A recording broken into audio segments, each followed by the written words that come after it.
Hey, what is up, everybody? This is Stevie Breach coming to you here today.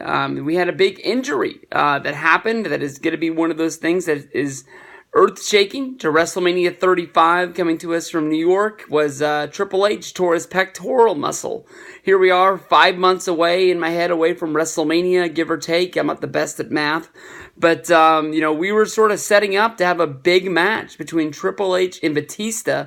Those were the lines that were being drawn by a lot of people after SmackDown's 25-year anniversary that happened with the Evolution reunion and Batista throwing out the line, basically saying that Triple H never beat him, going back to their feud that ended up being the reason why Evolution broke up. It was the main event of WrestleMania 21, debatably one of the top 5 best Hell in a Cell matches of all time.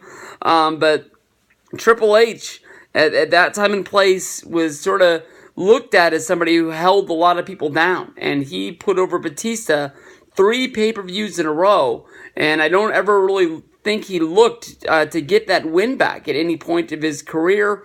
But that looked like it was going to be a big match. I mean, Batista is off doing his own thing. He's making movies, but he's never been one to really shut the door on a WWE comeback. He's kind of an oddball when it comes to these special performers that make their returns back to WWE. Is that he actually likes to work the house shows.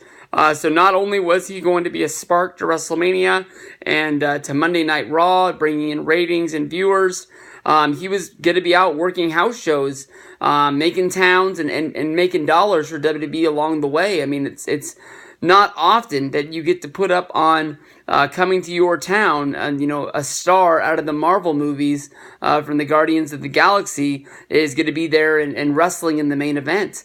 I know that some people are already trying to find a way to patch the Batista comeback. Batista is no spring chicken. We've been saying this, honestly, for a year, maybe even 2 years, that if it doesn't happen this year, it's not going to be able to happen at all. It's almost like Stone Cold Steve Austin returning to WWE. Everybody wants to see it, but I think everybody closed the door on that return around the time of WrestleMania 32, seeing how that was going to be one of the biggest WrestleManias of all time. It was taking place in Dallas, Texas. That was the birthplace of Stone Cold Steve Austin's career. Texas is like what the character Stone Cold Steve Austin is based on. And, he hadn't wrestled since WrestleMania 19. So, a lot of years had passed, and that was kind of be like, if he doesn't come back for this, he's not coming back for anything else. And Batista, even though I know he really wants to do it, if he doesn't wrestle at WrestleMania 35, I don't know if his body's going to want to hold up to come back and do a series of, just do a match at WrestleMania 36. It's been so long, and WWE is basically, slammed the door in this guy's face so many times, almost treating him like he's not the star that he is, and he's not the guy that helped build this company, and it helped put together one of SmackDown's biggest runs in the company, and he's one of the main guys that was there at the time. So some people are already saying maybe they're going to do Batista versus Randy Orton, seeing how Randy Orton was a member of Evolution.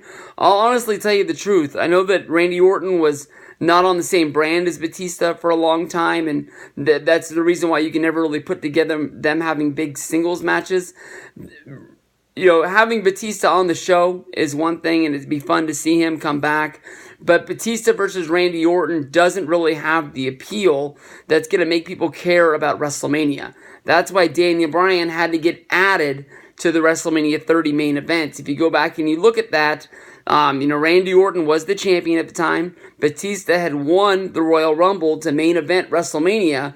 And, if Batista was blowing it up and fans were cheering for him, they wouldn't have added Daniel Bryan to that, no matter how loud people were cheering for him. It was the fact that people were booing Randy and booing Batista is the fact that Bryan had to get it added into there. So I don't think that's going to be the match that people want to see. I know that WWE has some really smart people working for him, and maybe they're working on a solution that we don't even see right now. But it looks like the odd man out in the whole Triple H injury is Batista.